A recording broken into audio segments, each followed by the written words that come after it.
Nako, mukhang lumalakas na yung bagyo.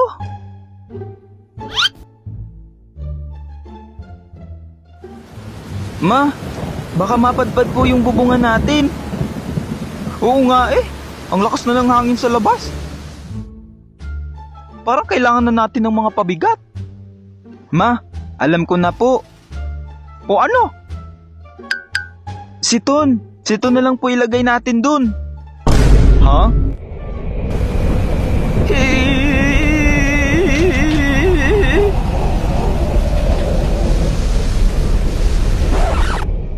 Ha? Ayoko nga. Tsaka bakit ako? Di naman ako yung pabigat dito ah. Ikaw na lang kuya. At bakit naman ako? Ha? Kasi ako yung bunso dito. Mas magaan kaya ako sa'yo eh. Ay, di na gets. Baguio Experience.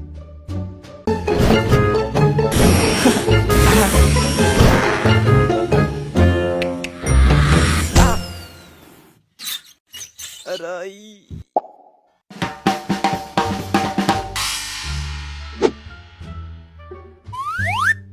Okay na ba?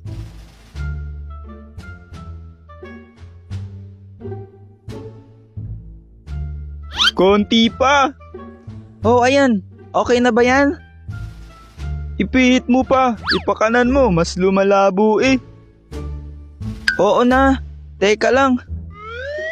Oh, ayan na anak. Malinaw na.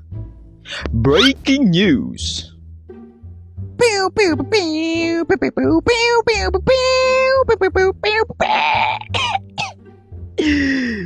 Breaking news sa ating ulat panahon. Ito ang Balitang News.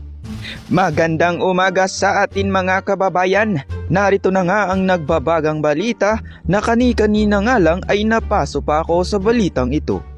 Anyway, narito na ang update sa ating ulat panahon na kamakailan lang ay pumasok na sa area of responsibility ang bagyong nagngangalang Kuan. Ang bagyong Kuan ay tinatayang aabot sa signal number 5. Signal number 5? Oo, tama ang narinig ninyo at itong bagyong Kuan nga ay tatama sa buong Kabikulan. Buong Kabikulan? Oo, tama ulit ang narinig ninyo at asahan na ito ay maglalandfall na bukas ng alas 3 ng hapon. Alas 3 ng hapon? Ay hindi. Hindi na lang hapon, umaga na lang kaya ha? Tsaka kanina pa kayo ha? Kayo na lang kaya ang mag-report dito ha? Pwede patapusin niyo muna ako ha?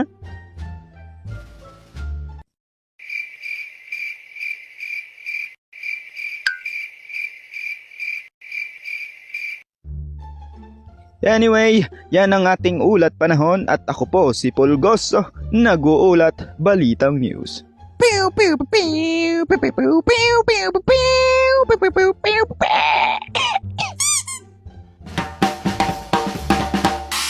Alam nyo ba nung bata pa ako, tuwang-tuwa ako kapag may paparating na bagyo. Alam nyo na, walang pasok, tsaka kasi pagkatapos bumagyo ang daming nagsisibagsakan na buko. Oo, maraming puno ng nyug dito sa probinsya namin. Fun fact! At speaking of puno mga lodi, alam nyo ba na napakalaking tulong ng mga puno? Kasi kapag mayroong bagyo, sila yung humaharang sa malakas na hangin. At kinokontrol ng mga puno ang pagbaha at paglandslide ng lupa. Kaya mga lodi, panatilihing masagana ang puno sa inyong lugar ha.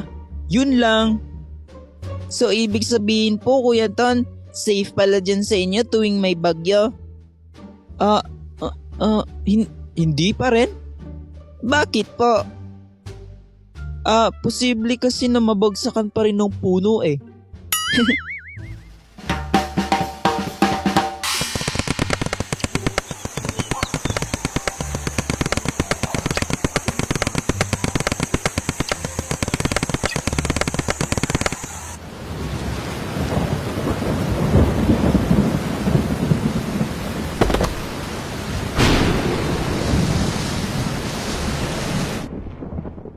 Grabe, ang dilim, nakakatakot. Ang OA mo naman, talagang madilim kasi brown out. Hindi, madilim kasi gabi na. Ay hindi ha, Madilim na kasi dumidilim na paningin kasi sa kaoehan mo ha. Tumigil na nga kayong dalawa. Bumabagyo na, nagbabangayan pa rin kayo. Mukhang mapapadpad na yung kalahati ng bubong natin. Halatay, anong gagawin natin? Kumalma kayo, hindi yan maaano ng hangin. Mahigpit kaya ang pagkakatali ko niyan.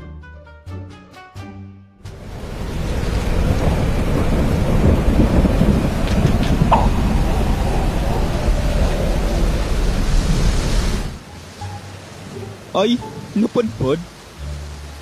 Halatay, babahain yung loob ng bahay natin. Ma, natatakot na po ako. Halik kayong mga anak, manalangin na lang tayo. Father God, tulungan niyo po kami. Ilayo niyo po kami sa anumang kapahamakan. Kami po ay nananawagan sa inyo. Nagabayan niyo po kami hanggang sa pagtila ng malakas na hangin at ulan. Salamat po, Ama. In Jesus' name we pray. Amen.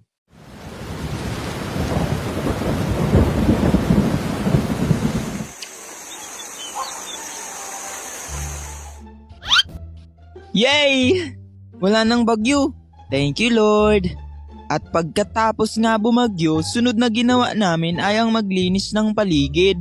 Tulad ng paglilimas ng tubig sa loob ng bahay. At sa labas naman ay ang pagliligpit ng mga natumbang puno. At ako naman bilang bata, imbis na makatulong, inatupag pa ang paglalaro.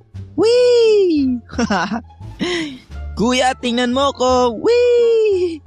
Bagay sa'yo. Kulang na lang saging, mukha ka ng unggoy. Ikaw nga kuya, kahit walang saging, mukha ka talagang unggoy eh. Ha? Anong sinabi mo? Isa kang matching. Halika nga dito, talagang bata ka. Si kuya, unggoy. Ha? Alam nyo guys, tayong mga Pinoy, ano man ang mangyari, umaraw man o bumagyo, likas na talaga sa atin ng pagiging masiyahin. At kahit ilang bagyo pa man ang dumaan, palagi tayong maging matatag. At syempre, manalig tayo sa Diyos. So paano mga Lodi? Kita-kits na lang ulit sa next video. Bye-bye!